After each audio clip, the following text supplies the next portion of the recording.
अगर ये वीडियो आपने एंड तक देखी और ये सारी टिप्स फॉलो कर ली तो आपको ज़िंदगी में कभी कैलकुलेशन में कभी इशू हो ही नहीं सकता। आपको जो टिप्स आज मैं बताने वाला हूँ उससे आप ना केवल बहुत सारे कम्पिटिटिव एग्जाम्स में एक बहुत एक्स्ट्रा एज लेके आ सकते हो, साथ में आपके रिजल्ट्स एग्जाम्स में बढ़ ही जाएंगे, पर मैं कह रहा हूँ साथ में आप ज़िंदगी भर एक, जब भी आप मैथ्स में कहीं भी जिक्र होगा, मैथ्स की बातें हो रही होंगी, कई बार कुछ कैलकुलेशन कहीं ना कहीं करनी पड़ जाती है और जब सबके बीच में आप खड़े होकर एकदम से बोलोगे ये आंसर है तो सब आपकी तरफ देखेंगे, कहेंगे वाह, तो आपका वो स्वैग बन जाए, आप एक रिजलर बन जाओ। उसके लिए ये वीडियो एंड तक देखना। आ जाओ शुरू करते हैं।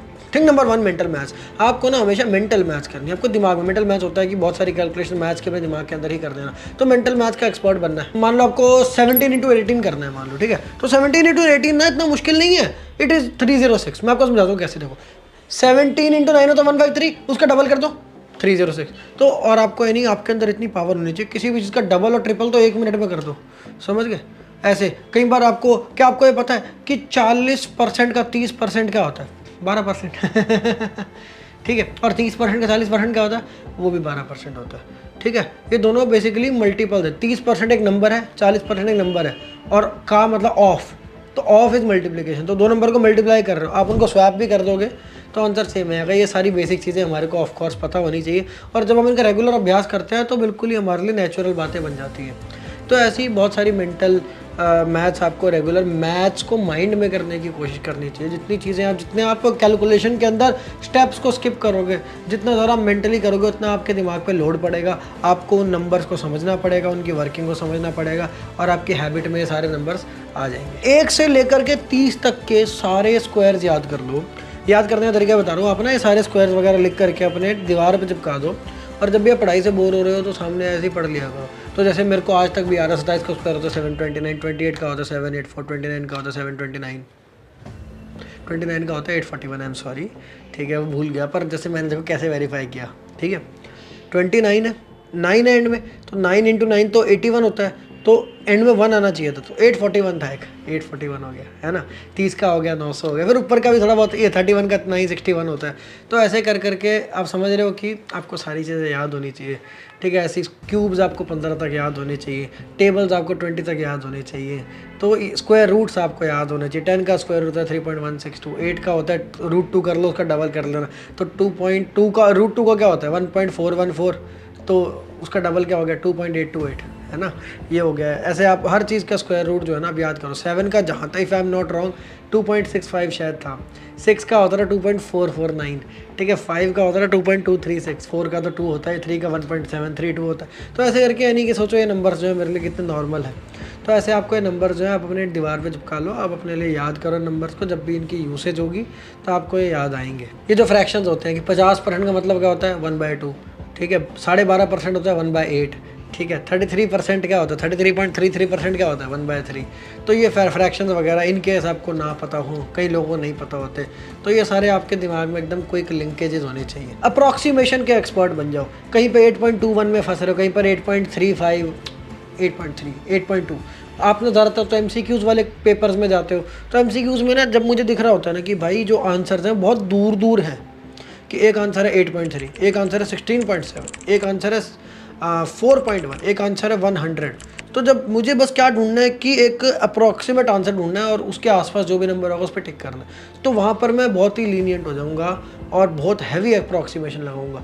यहाँ तक कि कई बार तो मैं 2π को 6 लिख देता हूँ, समझ रहे। जैसे क्या होता है कि मुझे थोड़ा थोड़ा याद आ रहा है कि वो जो होता है अपना एवोगैड्रो नंबर होता है 6.022 होता था, और एक 2π होता रहा, मतलब कहीं पे आ रहा होता था, मुझे याद भी नहीं आ रहा कौन सा, जब शायद एटॉमिक नंबर होगा, शायद, आई एम नॉट श्योर। तो 2π होता है, मतलब 6.28 हो गया 3.14 के हिसाब से, तो 6.28 और 6.022 को भी मैं कैंसिल कर देता था। छोड़, पाई स्क्वायर को मैं 10 मान लेता था। पाई स्क्वायर को कई बार हमने जी से कैंसिल किया हुआ है, जैसे 2π√L/g होता है, तो पाए है और जी जो है स्क्वायर रूट में, तो ये कैंसिल हो जाता है, तो 2√L हो गया। तो ऐसे करके जहाँ पे अप्रॉक्स निकालना हो ना चीज़ें, वहाँ पर ऐसे निकल जाया करती है। लेकिन जहाँ पर ना आंसर जैसे हो 8.35, 8.45, 8.38 ऐसे करके क्लोज हो, वहाँ पर थोड़ा स्लो होना पड़ेगा, थोड़ा सा एक्यूरेट पेपर पेन पे थोड़ा डिटेल में निकालना पड़ेगा। क्लीन काम किया करो, बहुत ज़रूरी है अपनी कैलकुलेशन को क्लीन करना। क्लीन करने का मतलब स्लो करना नहीं है, पर क्लीन का मतलब कई बार हम जो नंबर जिस तरह लिखते हैं वो कई बार 7 जो है आपका 1 की तरह दिख रहा है, या 4 जो है वो 9 की तरह दिख रहा है। ऐसे केसेस में कई बार अपनी ही हैंड राइटिंग में गलती हो जाती है, कई बार नंबर जो है सेम रो में नहीं आ रहे तो मल्टीप्लिकेशन में गलती हो जाती है। क्लीन होना चाहिए आपका जो भी आप कैलकुलेशंस कर रहे हो, फास्ट एंड क्लीन, ये बहुत ध्यान रखना है वरना बहुत गलतियां हो जाती हैं। एडजस्ट योर स्पीड, अपनी स्पीड को एडजस्ट करने वाले बनो यार। प्लेयर वो नहीं है जो हर जगह फास्ट काम करे, प्लेयर वो है कि जहाँ पे वो फास्ट हो सकता है वो फुल फास्ट होए, और जहाँ पर गलती हो सकती है वहाँ स्लो अपनी स्पीड को एडजस्ट भी करे। जब आप गाड़ी स्पीड में चला रहे हो तो स्पीड ब्रेकर पे रुकना भी पड़ता है, तो स्लो भी अपनी स्पीड को एडजस्ट करो। एक्यूरेट कैलकुलेशंस करो। RIP कैलकुलेटर, कैलकुलेटर का अंतिम संस्कार कर दो। आपको अगर मैथ्स में और कैलकुलेशन में बहुत अच्छा होना है तो आपको कैलकुलेटर को अपनी ज़िंदगी से निकालना पड़ेगा।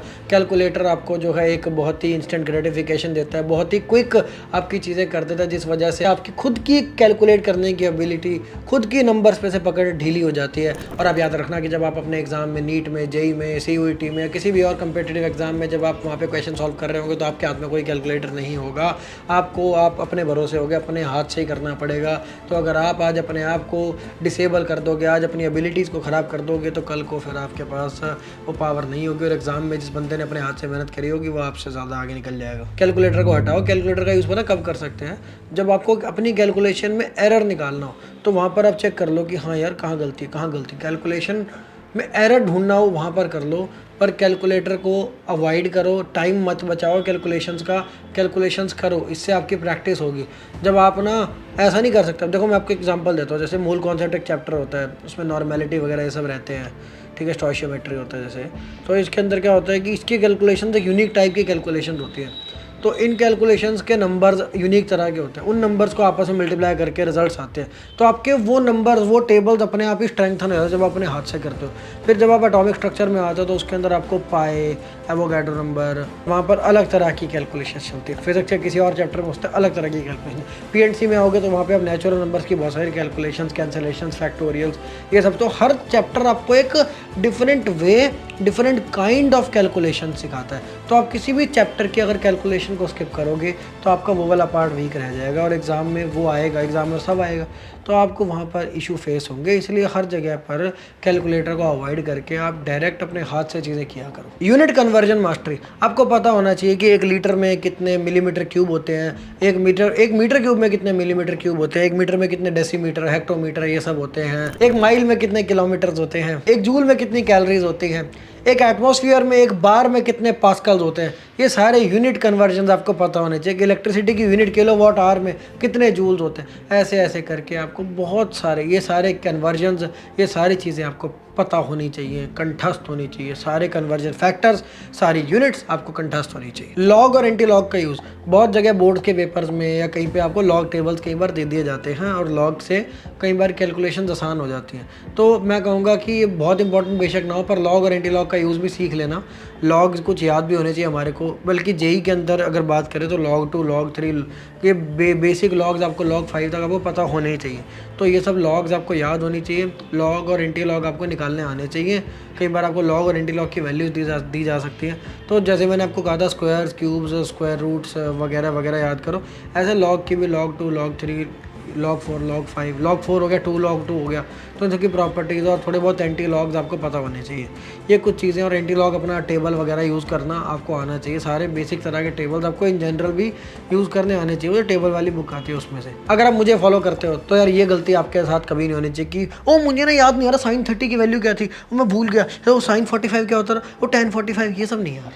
आपको सब कुछ याद होना चाहिए। साइन, टैन वगैरह सारे ये जो वेरिएबल्स हैं जो आपसे एक्सपेक्टेड है, जो NCERT में लिखा है, अगर आपको वो याद नहीं है फिर आपको क्या ही याद है। NCERT तो बेसिक होती है। अगर आपने अभी तक मुझे फॉलो नहीं कर रखा तो अपनी पढ़ाई में सच में अगर आगे बढ़ना चाहते हो तो मुझे फॉलो करो, चैनल को अभी के अभी सब्सक्राइब करो। आगे मैं आपको और भी बहुत सारी यूजफुल वीडियोस ला के देता रहूँगा। इस वीडियो में जो भी मैंने आपको टिप्स दिए ना, अगर आपने अप्लाई कर दी, आप अगर रेगुलर इनको फॉलो करने लग गए, शुरुआत में आपको थोड़ी सी कठिनाई आएगी, चैलेंजिंग रहेगा, पर मैं आपको बता रहा हूँ चैलेंज ही आपको ट्रांसफॉर्म करेगा और लाइफ में एक आपको पावरफुल ह्यूमन बीइंग की तरह लॉन्च करेगा। ये चैलेंज आप ओवरकम करोगे तो लाइफ में आपको हौसला मिलेगा कि आप और भी चैलेंजेस को ओवरकम कर पाओ। इसलिए ये चैलेंज मेरी तरफ से लो और इसको करके दिखाना। इस वीडियो से आपने क्या सीखा वो मुझे कमेंट्स में बताना। क्या ये प्रॉब्लम आप फेस सच में कर रहे थे? क्या इस वीडियो की आपको ज़रूरत थी? क्या मैं आपके लिए किसी और चीज़ पर वीडियो बनाऊँ जो आपकी हेल्प करे? मुझे कमेंट्स में ज़रूर बताना। मिलते हैं अगली वीडियो में। बहुत बहुत धन्यवाद। चैनल अभी तक सब्सक्राइब नहीं किया तो अभी के अभी सब्सक्राइब करो।